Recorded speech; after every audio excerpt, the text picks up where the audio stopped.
Good evening and welcome to Tucker Carlson Tonight. Happy Friday. What a day. And it started on the weirdest possible note. If you tuned into the Today Show this morning looking for the usual funny cat videos and trans-friendly salad recipes, you may have been surprised to find actual news being committed on your screen. In place of the segment you expected to see, fit and sexy over 70, there was NBC News correspondent Miguel Almaguer letting you know that actually that assault on Paul Pelosi in San Francisco that you read about last week, that story was a whole lot stranger than you ever imagined. According to Almaguer, citing several law enforcement sources with direct knowledge, it was Paul Pelosi who opened the door for police when they arrived. Now, you'll remember that authorities had previously told us that the intruder, David DePape, had broken into Paul Pelosi's bedroom on the third floor of the house and woken him up. Yet somehow both Pelosi and DePape were on the ground floor by the time police got there. Moreover, according to Almaguer, Pelosi and DePape had been together in the house for at least half an hour, and yet strangely they both seemed fine. With police present, Almaguer reported, Paul Pelosi, quote, did not immediately declare an emergency or leave his home. Instead, he, quote, walked back several feet toward the assailant and away from police. What? Paul Pelosi walked away from the police and toward David DePape? What could possibly explain behavior like that? And what were the two doing for the 30 minutes before police arrived? Under normal circumstances, we wouldn't want to know. Paul Pelosi's personal life is his business. It's not our business. We've got nothing against the guy. We believe in privacy.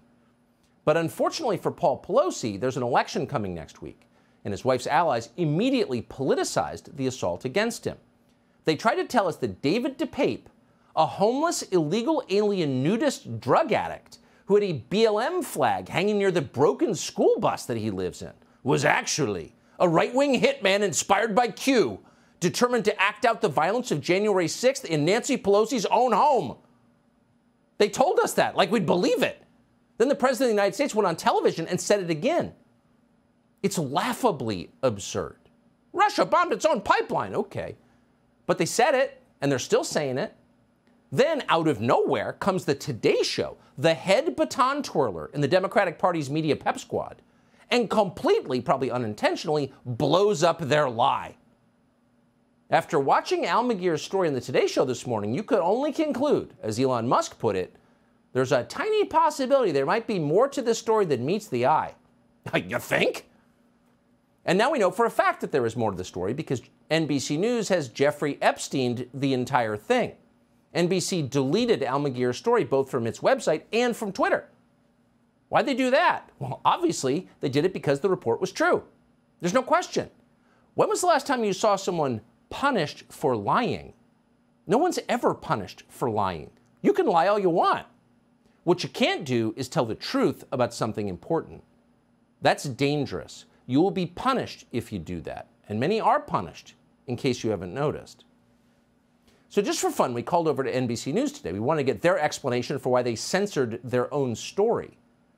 But mostly, for being honest, we just wanted to rub their noses in the fact that they're not journalists at all. They're obedient little throne-sniffing servants to the party in power. Predictably, NBC News refused to tell us what was wrong with their own story, but of course we already knew what was wrong with it. Nancy Pelosi didn't like it. That was the problem. Nancy Pelosi did appreciate the story that NBC News ran entitled, "The GOP has Paul Pelosi's blood on its hands." That story remains on the NBC website tonight. It meets their, quote, standards.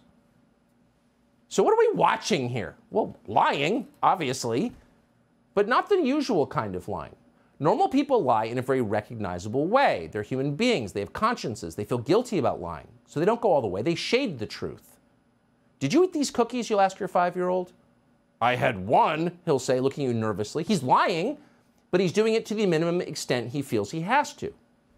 But if you ask a sociopath the same question, you'll get a very different answer. Did you eat these cookies, you'll ask?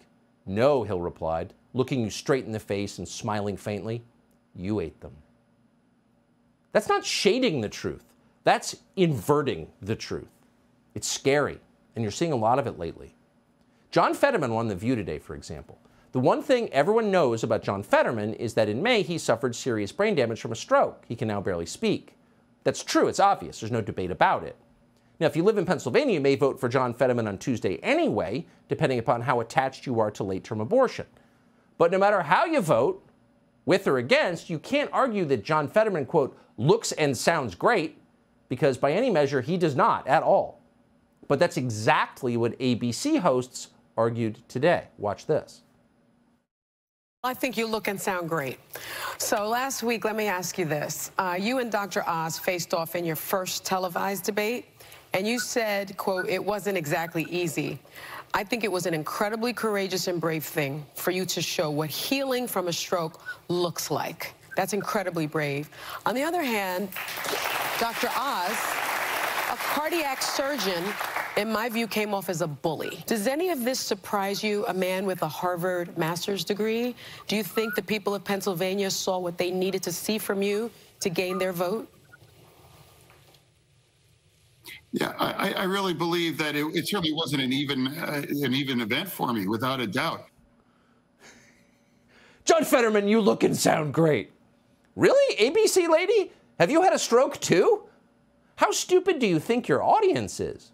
Pretty stupid, apparently. This same liar described Fetterman's Senate debate performance, the one you saw, as, quote, incredibly courageous and brave, like he was on the bin Laden raid instead of drooling on a stage in Harrisburg. In case you've forgotten what she was referring to, here's what it looked like. You're running for a seat that could decide the balance of power in Washington. What qualifies you to be a U.S. Senator? You have 60 seconds. Hi, good night, everybody. Hi, good night, everybody. That's not incredibly courageous. It's incredibly cruel. John Fetterman's wife ought to be shunned by decent people for allowing that to happen. She knew her husband's condition. She just wants the power. It's disgusting. And keep in mind, that's how John Fetterman talks with the help of a computer. We got a glimpse of his talking machine today. It's the size of an iron lung. Fetterman, who's recovering from a stroke in May, used a closed captioning device during the interview, with the stenographer typing out the questions in real time. Again, just like the question of what Paul Pelosi was doing at 2 in the morning with an illegal alien nudist, we would be just as happy, in fact, very happy, to ignore this whole thing. We don't want to talk about John Fetterman's stroke. It's awful. It's depressing. John Fetterman should have dropped out of the race in May with the encouragement of his loving wife, which apparently he doesn't have.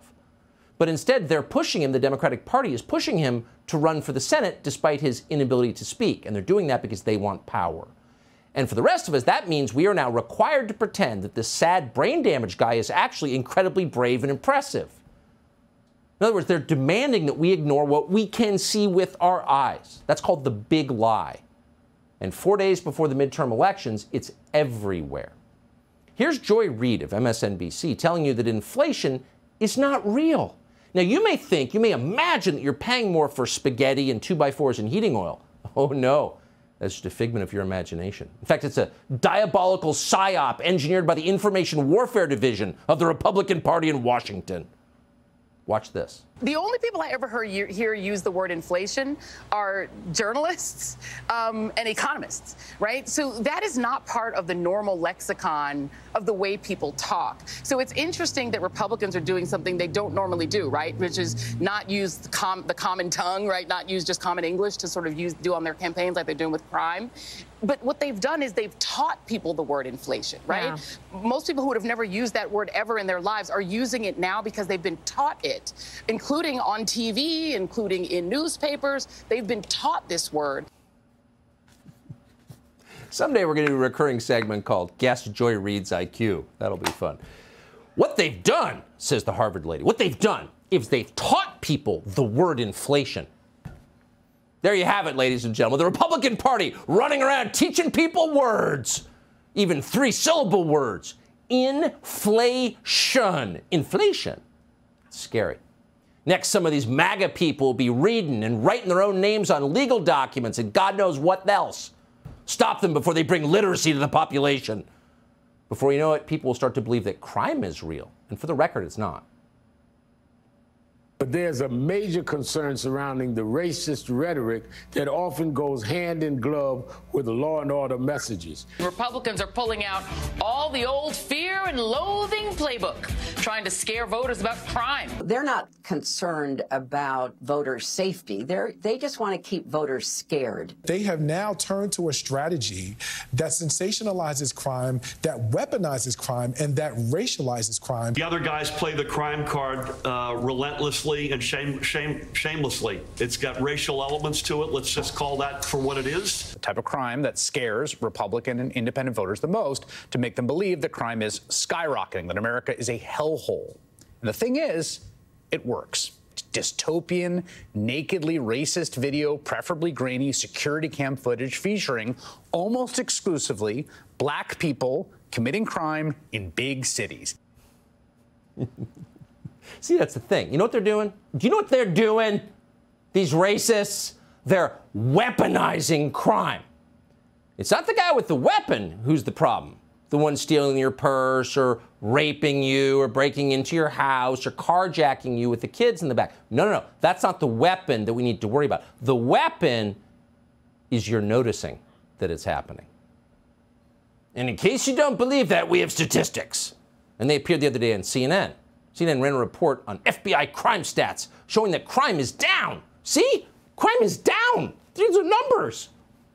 Kind of forgot to mention that the FBI report they cited left out 40% of major cities in the United States, including the two biggest, New York and Los Angeles. Just kind of forgot that. Oh, except for the population centers. But, you know, in Bangor and Great Falls, totally fine. It's totally fine. So, again, this is not a small lie. Not a small lie, it's a big lie. The big lie. I think that's a phrase they use. Of course they do. They're also denying there's anything wrong with our southern border. There's nothing wrong with our southern border. There's no invasion. 5 million people, 5 million friends come over for dinner. Not a big deal. And by the way, if you've got video of it, it's probably fake. Actually, we do. Here it is. Clearly, this is major news. This is a former president of the United States getting subpoenaed. While this huge news event was breaking, what was Fox News airing? Crime, crime, crime. Crime, inflation, immigration. That's all they do all day, every day, just going right to the fears of the American people. We saw J.D. Vance harping on the issue of crime and linking it to things like illegal immigration. Those are the types of issues, the things that drive fear. They're just coming straight out, and especially during election time, we see it's the caravans again, it's the fear of immigrants. They were scaring suburban white women with caravans coming to their neighborhood. You turn on Fox News any time of day, any day of the week, there are 3 messages on repeat: the border crisis, crime on the rise, and inflation. Why aren't they talking about climate change? Haven't they seen the Greta videos? Climate change is what matters. Instead, they're talking about their country, their stupid country. It's because 5 million people show up. You're a racist if you notice. Again, nothing you just heard refutes in any way the facts that Fox News puts on a loop. What it addresses is you. And the person it attacks is you because you dared to notice. Shut up! You're not allowed to notice, and don't you dare vote against it. So of the many lies they're pushing, maybe the most bewildering of all is the idea that you can destroy democracy by voting. Really? We were under the impression you destroyed democracy with, like, artillery, or by changing the population of your country, by opening the borders, thereby watering down the voting power of the population, its citizens. That might be destroying democracy. But no. Now we've learned that the real attack on democracy is electoral disobedience. Watch this. Make no mistake, democracy is on the ballot for all of us. Democracy is on the ballot. Democracy is on the ballot. Think about this. Democracy is on the ballot. Democracy is actually on the ballot. Democracy is on the ballot. Democracy is on the ballot. And democracy is on the ballot. Do you believe that democracy is on the ballot in Utah? It is on the ballot. Democracy is on the ballot this year in America. Somebody's got to tell voters what they need to hear, which is that democracy is on the ballot. All right, this is ultimately a news show. We have our opinions, but it's also incumbent on us to check the facts. So we have a sample ballot here, and we're checking, and it turns out democracy is not on the ballot. There are actually names of candidates who are on the ballot, and you get to choose one as a voter, the one who best represents you, and you get to choose any candidate you want because it's a democracy, meaning you run the government because it's your country. So no, democracy is not on the ballot. And of course they knew that. What they're really telling you is that the threat to democracy is voters. Don't you dare destroy this beautiful representative government by asking it to represent you. How dare you? Democracy means supporting Joe Biden, and anything less than that is insurrection. That's the script they're reading. And the amazing thing is some of the more feeble-minded among them actually seem to believe it. So Michael Beschloss, for example. Beschloss is living proof that you don't have to pass an IQ test to become a historian. You just have to call yourself one. I'm a historian, Michael Beschloss.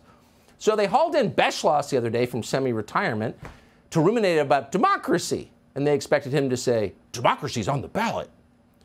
And he may have said that, but as he got going, he lost control of himself. Watch this. And a historian 50 years from now, if historians are allowed to write in this country, and if there are still free publishing houses and a free press, which I'm not certain of, but if that is true, a historian will say what was at stake tonight and this week was the fact whether we will be a democracy in the future, whether our children will be arrested and conceivably killed. We're on the edge of a brutal authoritarian system, and it could be a week away. A week away? What? We don't know where Michael Beschloss is broadcasting from. It didn't look like a bunker. It looked like a French country kitchen that his decorator put together, but whatever. Hope he's stockpiling low-carb pasta because it could be a dark tomorrow.